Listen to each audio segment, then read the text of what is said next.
I mean, I've been living my whole life in the year 2000. How could we be so close, but then things look so far away from it? And people are showing the same stuff and no one's going further.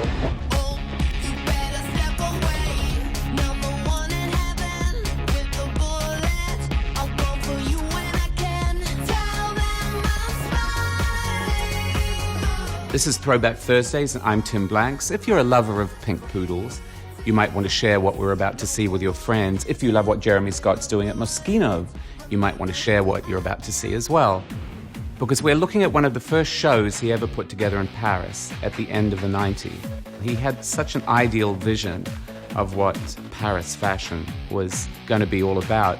But then his logo, Jeremy Scott Paris, he reversed the Paris. And I think he actually reversed a lot of the notions of bourgeois good taste and so on in what he did. This show, the Pink Show, was exactly that. It was a show about pink. It was a show of exaggeration. The proportions were enormous, puffy, so many clichés about smart French dressing, pushed to the max, the elegant pencil skirts and the pussy bow blouses. And once everything was done in pink, it took on this slightly sort of garish tone. And then, of course, those great, big, beautiful poodles.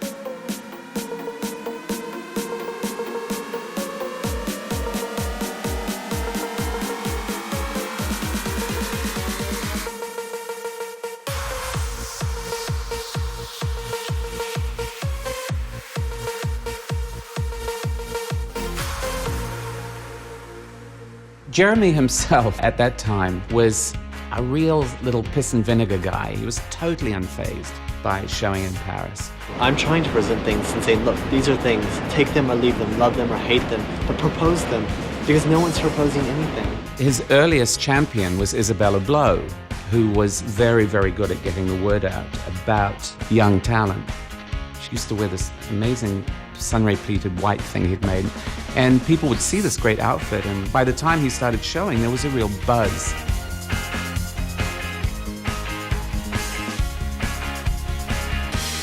After the Gold Show, which had been a major disappointment because people were really excited about it and it was actually quite a fiasco, coming into the Pink Show, he had a little bit more to prove.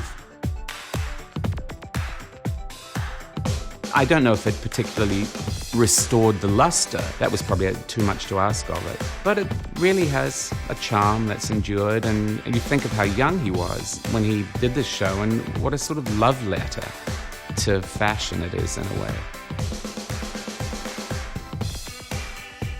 With what Jeremy has done over the years, you can feel a sort of a slight malevolence. You know, the way that cartoons can sometimes have teeth.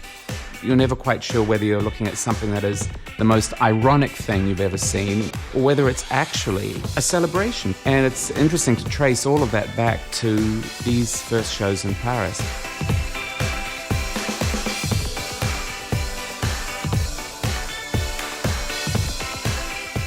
So that was Jeremy Scott. He's all over fashion now, still stirring up controversy. I'm sure that you have something to say about that, even if it's just about the pink poodles. This has been Throwback Thursdays, and I'm Tim Blank.